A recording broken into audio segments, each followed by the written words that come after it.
नमस्कार, मैं हूं अंकुर और आप देख रहे हैं सत्यहिंदी.com। आइए एक नजर डाल लेते हैं अब तक की सुर्खियों पर। मध्य प्रदेश हाईकोर्ट की इंदौर खंडपीठ ने हाल ही में एक बलात्कार के दोषी की सजा को आजीवन कारावास से 20 साल के कारावास में इस आधार पर कम कर दिया कि उसने 4 साल की पीड़िता के साथ जो जघन्य अपराध किया उसके बाद उसकी हत्या नहीं की। हालांकि जस्टिस सुबोध अभयंकर और जस्टिस एस.के. सिंह ने अपीलकर्ता की दोष सिद्धि में कोई दोष नहीं पाया, लेकिन उसे छूट का लाभ देना भी उचित समझा। कोर्ट ने फैसला सुनाते हुए कहा, यह अदालत दोषी की दोष सिद्धि को लेकर कोई दोष नहीं पाती है और खासकर ऐसे शख्स के लिए जिसने 4 साल की बच्ची के साथ ऐसा कृत्य किया। कोर्ट ने कहा, यह मामला पहले से ही दी गई सजा को कम करने वाला नहीं है। हालांकि इस तथ्य पर विचार करते हुए कि वो पीड़िता को जीवित छोड़ने के लिए पर्याप्त दयालु था, अदालत की यह राय है कि उसके आजीवन कारावास को 20 वर्ष के कठोर कारावास से कम किया जा सकता है। केंद्र सरकार ने बीजेपी के नेता और वकील अश्विनी कुमार उपाध्याय द्वारा सुप्रीम कोर्ट में दायर उस याचिका का विरोध किया है जिसमें देश भर के सभी समुदायों के लिए तलाक के लिए एक समान आधार और गोद लेने को लेकर एक समान प्रक्रिया की मांग की गई। सुप्रीम कोर्ट के सामने दायर एक हलफनामे में केंद्र सरकार ने कहा कि उपाध्याय के द्वारा समान नागरिक संहिता की मांग करने वाली याचिका दिल्ली हाई कोर्ट में पहले से लंबित है। हलफनामे में आगे कहा गया है कि उपाध्याय ने समान नागरिक संहिता की मांग करने वाली याचिका में केंद्र सरकार को फंसाने के लिए दिल्ली हाई कोर्ट का दरवाजा खटखटाया। यही नहीं, केंद्र सरकार ने सुप्रीम कोर्ट से कहा कि उपाध्याय की याचिका को खारिज किया जाए और मुचलका भी लिया जाए, यानी कि खर्चा पानी भी मुझसे वापस लिया जाए। केंद्र ने कहा, यह अच्छे इरादे से नहीं दाखिल की गई। वहीं इस खबर को ट्वीट करते हुए अश्विनी उपाध्याय ने लिखा, हमें तो अपनों ने लूटा, गैरों में कहां दम था, अपनी कश्ती वहां डूबी जहां पानी कम था। कांग्रेस ने मोदी सरकार पर किसानों के साथ धोखाधड़ी करने का आरोप लगाया। समाचार एजेंसी पीटीआई के मुताबिक पार्टी का कहना है कि मोदी सरकार ने रबी की फसलों पर जो एमएसपी देने की घोषणा की है वो देश की महंगाई दर से भी कम है। कांग्रेस महासचिव रणदीप सुरजेवाला ने एक के बाद एक ट्वीट कर कहा कि भले ही बीजेपी सरकार एमएसपी की घोषणा के लिए अपनी पीठ थपथपा रही हो, लेकिन वास्तव में उसने किसानों को ठगा है और ये साबित कर दिया है कि दिवाली की रोशनी में किसानों की मेहनत बर्बाद हो गई। T20 विश्व कप में आज इंग्लैंड ने अपने सफर की शुरुआत अफगानिस्तान को हराकर की। इंग्लैंड ने अफगानिस्तान को 5 विकेट से हरा दिया। इंग्लैंड ने टॉस जीतकर पहले गेंदबाजी करने का फैसला किया और पहले बैटिंग करते हुए अफगानिस्तान की पूरी टीम 19.4 ओवरों में 112 रनों पर सिमट गई और फिर इंग्लैंड ने इस लक्ष्य को 19वें ओवर की पहली गेंद पर हासिल कर लिया। भारत के विदेशी मुद्रा भंडार में और गिरावट दर्ज की गई है। रिजर्व बैंक ऑफ इंडिया के अनुसार 14 अक्टूबर को खत्म होने वाले हफ्ते में भारत के विदेशी मुद्रा भंडार में 4.5 अरब डॉलर की गिरावट दर्ज की गई है। अब इसके साथ ही भारत का विदेशी मुद्रा भंडार 528.37 अरब डॉलर हो गया है। हालांकि पिछले हफ्ते में विदेशी मुद्रा भंडार में 20 करोड़ डॉलर की वृद्धि देखी गई थी, लेकिन ये साल का इकलौता ऐसा मौका था जब इसमें बढ़ोतरी हुई थी। नहीं तो अक्टूबर 2021 में भारत का विदेशी मुद्रा भंडार 645 अरब डॉलर था और अब 528 तक गिरकर आ गया है। और इसके साथ ही चिंता की बात भारतीय रुपए का लगातार गिरना भी है। प्रधानमंत्री नरेंद्र मोदी ने आज वीडियो कॉन्फ्रेंसिंग के जरिए रोजगार मेला का शुभारंभ किया। इस दौरान प्रधानमंत्री मोदी ने 75,000 लोगों को एक साथ नियुक्ति पत्र सौंपा। इस दौरान उन्होंने कहा कि आज केंद्र सरकार 75,000 युवाओं को नियुक्ति पत्र दे रही है। बीते 8 वर्षों में पहले भी लाखों युवाओं को नियुक्ति पत्र दिए गए हैं। विकसित भारत के संकल्प की सिद्धि के लिए हम आत्मनिर्भर भारत के रास्ते पर चल रहे हैं। बता दें, पीएम मोदी ने कुछ महीनों पहले 10 लाख नौकरियां देने को कहा था और विभिन्न मंत्रालयों से अगले 1.5 साल में भर्ती प्रक्रिया पूरी करने को कहा था। बता दें, बेरोजगारी और महंगाई जैसे मुद्दे पर मोदी सरकार बुरी तरह घिर रही है और तो और इसको लेकर आरएसएस ने भी चिंता जाहिर कर दी है। वहीं विपक्ष मोदी को हर साल 2 करोड़ नौकरी के वादे पर घेरता रहता है। 8 साल में 16 करोड़ नौकरियों पर तंज कसता है। हालांकि कुछ दिन पहले ही सामने आए आंकड़ों में पता चलता है कि केंद्र सरकार ने पिछले 8 सालों में केवल 7,22,000 लोगों को ही नौकरियां दी हैं। सरकार ने सदन में खुद जवाब देते हुए बताया था कि इन नौकरियों के लिए 22 करोड़ लोगों से अधिक ने आवेदन किया था। प्रधानमंत्री नरेंद्र मोदी ने युवाओं को नियुक्ति पत्र सौंपने के दौरान अर्थव्यवस्थाओं के बुरे हाल के लिए कोरोना को कारण बताया। प्रधानमंत्री मोदी ने कहा, यह सही है कि दुनिया के हालात ठीक नहीं, अनेक बड़ी बड़ी अर्थव्यवस्थाएं संघर्ष कर रही हैं। दुनिया के देशों में महंगाई, बेरोजगारी अपने चरम पर है। मोदी ने कहा कि 100 साल में आए सबसे बड़े संकट के साइड इफेक्ट्स 100 दिन में नहीं चले जाएंगे, ये हम नहीं सोचते। दुनिया के देशों में महंगाई, बेरोजगारी अपने चरम पर है। मोदी ने कहा कि 100 साल में आए सबसे बड़े संकट के साइड इफेक्ट 100 दिन में चले जाएंगे, ये हम नहीं सोचते, ना हिंदुस्तान सोचता है। संकट बड़ा है, उसका प्रभाव चारों तरफ हो रहा है, लेकिन इसके बावजूद पूरी मजबूती से हम लगातार नए नए इनिशिएटिव लेकर, रिस्क लेकर प्रयास कर रहे हैं। गुजरात विधानसभा चुनाव से पहले बीजेपी सरकार एक के बाद एक रेवड़ियों के तरीके से ऐलान कर रही है। गुजरात में विधानसभा चुनाव की तारीखों की घोषणा से पहले राज्य सरकार ने सोमवार 17 अक्टूबर को सीएनजी और पीएनजी पर वैट में 10% की कटौती करने का ऐलान कर दिया। गुजरात की बीजेपी सरकार ने यह भी घोषणा की कि केंद्र की उज्ज्वला योजना के तहत गैस कनेक्शन पाने वाले 38 लाख लाभार्थियों को हर साल 2 रसोई गैस सिलेंडर मुफ्त दिए जाएंगे। केंद्र सरकार अकेले उज्ज्वला लाभार्थियों को 12 सिलेंडर के लिए 200 रुपए की सब्सिडी प्रदान करती है। सरकारी गणना के अनुसार उज्ज्वला लाभार्थियों को प्रतिवर्ष 2 मुफ्त सिलेंडरों पर सालाना 1650 करोड़ रुपए खर्च होंगे। इसके अलावा राज्य सरकार ने एक विचित्र घोषणा की है कि राज्य में यातायात नियमों का उल्लंघन करने वालों को दंडित नहीं किया जाएगा। गुजरात के गृह मंत्री हर्ष संघवी के अनुसार दिवाली के त्योहार के मद्देनजर गुजरात में 27 अक्टूबर तक यातायात नियमों का उल्लंघन करने वाले नागरिकों को दंडित नहीं किया जाएगा, कोई फाइन नहीं होगा। गुजरात के विधायक जिग्नेश मेवाणी ने भी राज्य में आगामी चुनाव के साथ इस घोषणा को जोड़ा। उन्होंने एक ट्वीट में कहा, चुनाव आपके लिए बहुत कुछ कर सकता है। हिमाचल प्रदेश में टिकट बंटवारे को लेकर पार्टियों में घमासान के बीच आज कांग्रेस ने अपनी तीसरी सूची जारी कर दी। इस लिस्ट में 4 उम्मीदवारों के नाम हैं। किन्नौर से जगत नेगी, जयसिंहपुर से यादविंद्र गोमा, मनाली से भुवनेश्वर गौड़ और पावंटा साहिब से किरनेश जंग को प्रत्याशी घोषित किया गया है। हमीरपुर सीट से कांग्रेस अभी भी प्रत्याशी घोषित नहीं कर पाई है। गौरतलब है कि हिमाचल प्रदेश में मतदान 12 नवंबर को होगा, जबकि मतगणना 8 दिसंबर को होगी।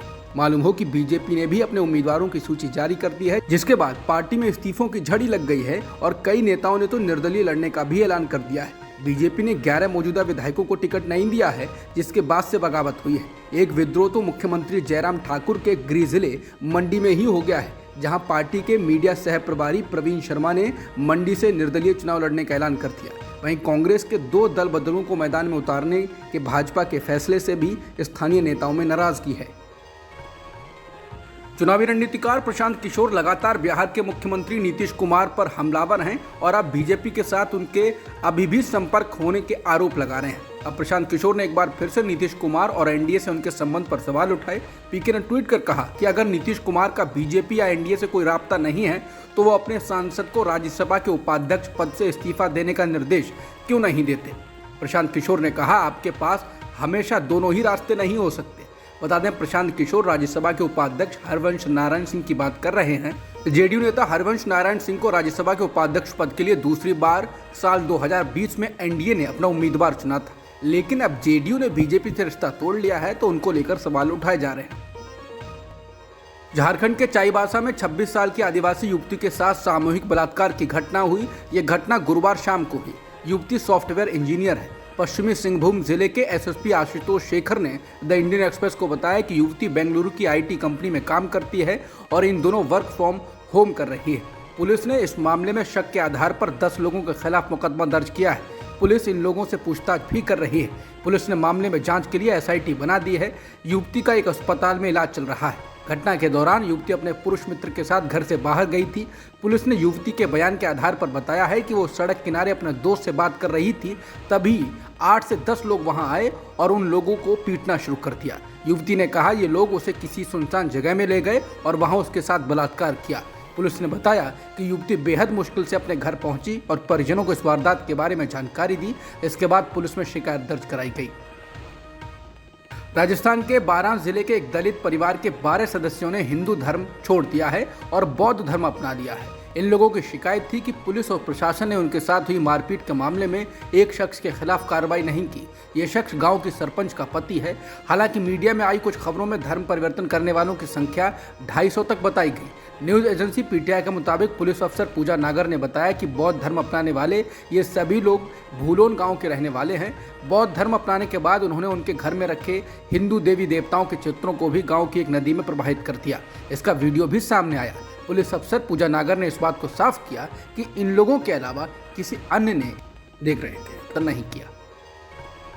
चीन में कम्युनिस्ट पार्टी की 20वीं कांग्रेस में जो घटनाक्रम हुआ है वो चर्चा का विषय बन गया है। दरअसल बैठक के दौरान शी जिनपिंग के बगल में बैठे चीन के पूर्व राष्ट्रपति हु जिनताओ को नाटकीय ढंग से बाहर ले जाया गया। रिपोर्ट्स में तो ये भी कहा जा रहा है कि उनको जबरन उठाकर ले जाया गया, जबकि वो बाहर नहीं जाना चाहते थे। हालांकि हु जिनताओ के कांग्रेस छोड़कर जाने को लेकर तरह तरह के कयास लगाए जाने लगे हैं। हालांकि अब तक इस बारे में कुछ भी स्पष्ट नहीं।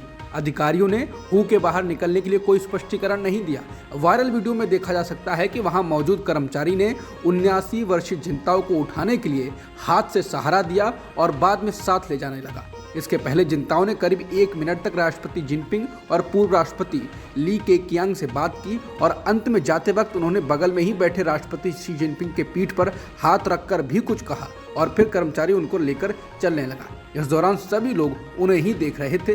चीन के पूर्व राष्ट्रपति हु जिनताओ पार्टी की बैठक देख रहे थे। बनारस हिंदू यूनिवर्सिटी यानी BHU इस समय जबरदस्त छात्र आंदोलन का सामना कर रही है। एक तरफ तो पिछले 3 दिनों से फीस वृद्धि के खिलाफ छात्र आंदोलनरत हैं, तो दूसरी तरफ BHU में एक परीक्षा में बीफ पर सवाल पूछे जाने पर छात्रों के एक वर्ग ने कैंपस में प्रदर्शन किया। हालांकि छात्रों के दोनों प्रदर्शनों में तालमेल नहीं है, लेकिन आईसा के मुताबिक दूसरा प्रदर्शन पहले वाले फीस वृद्धि के प्रदर्शन की धार को कमजोर करने के लिए आयोजित किया गया है। वहीं BHU में फीस वृद्धि के खिलाफ सैकड़ों छात्र छात्राओं ने BHU विश्वनाथ मंदिर से केंद्रीय कार्यालय तक मार्च निकाला।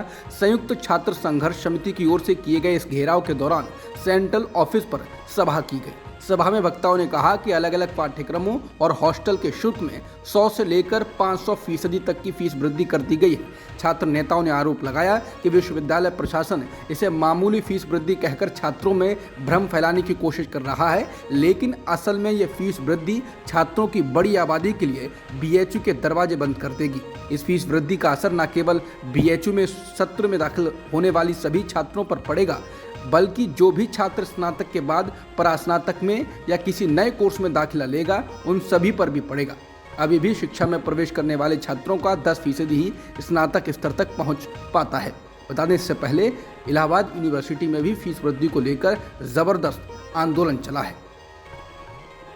उत्तराखंड के पूर्व मुख्यमंत्री हरीश रावत राज्य की बीजेपी सरकार के खिलाफ बीते 3 दिनों से धरना दे रहे हैं।